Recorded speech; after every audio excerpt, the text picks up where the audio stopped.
And here's a blast from the past. I don't know where I had this one hidden, and I may have shown I had another one I found too. This was piled under a bunch of stuff when I moved. This is really old, and how do I know this is really old? You see this little long extension link and this little funky looking stuff right there? Well, this was back when you could not get adapters.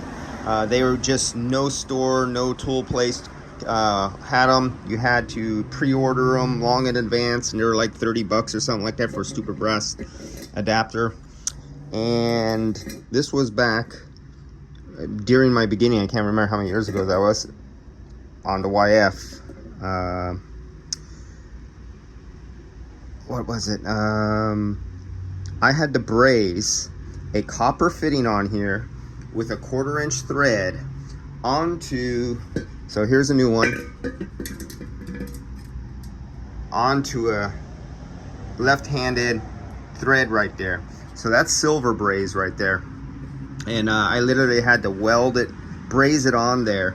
But remember, there's a rubber O-ring in here and seal. You cannot heat that up back there. So I actually put some packing around the body of the seal, and I filled up, yeah, what did I do? Yeah, I put packing around the part of the seal here. So basically, you had to only heat up the tip of the metal. You could not heat up the base very much. It had to be really fast.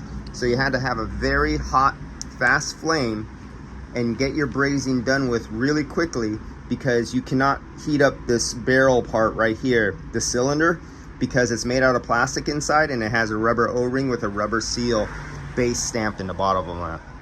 And I think I've had to do that 3 times. And that was my cure, especially if I lost my unit. I'm stuck out on a job. I have a 134 vehicle to do, and I can't find my fitting because maybe I left it on the old can and threw it away or put it in my junk pile. And so I whip one of these out of my HVAC box, braise it on really fast, and get the job done.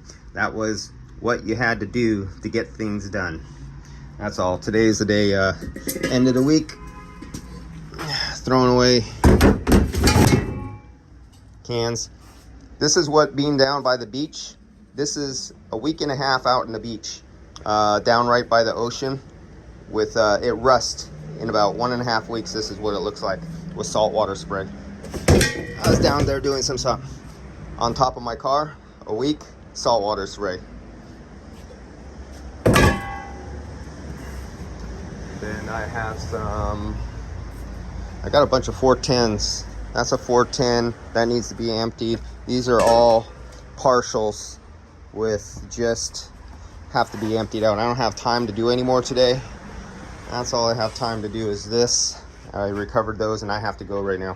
So that's it. End of the week. Get rid of, and here you have to write empty on them. I have the valve half cocked, so if anyone tries to attempt it, you could feel that it's halfway through. They're real stiff.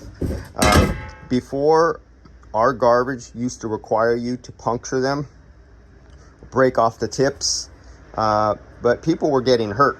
People were trying to use saws and hammers, and people were smashing, breaking fingers, cutting open hands, try saws, get hit in the eye with a grinding blade and stuff like that.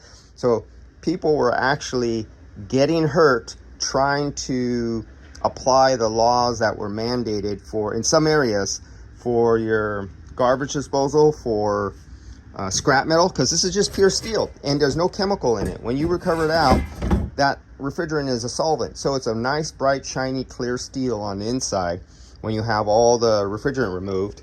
But the problem is when the guys try to obey the rules of whatever company they had as their disposal company for recycled equipment, they required them to do empty and either break off the tops or put a hole through the unit. And too many people were getting hurt doing that. All right, guys, see you later.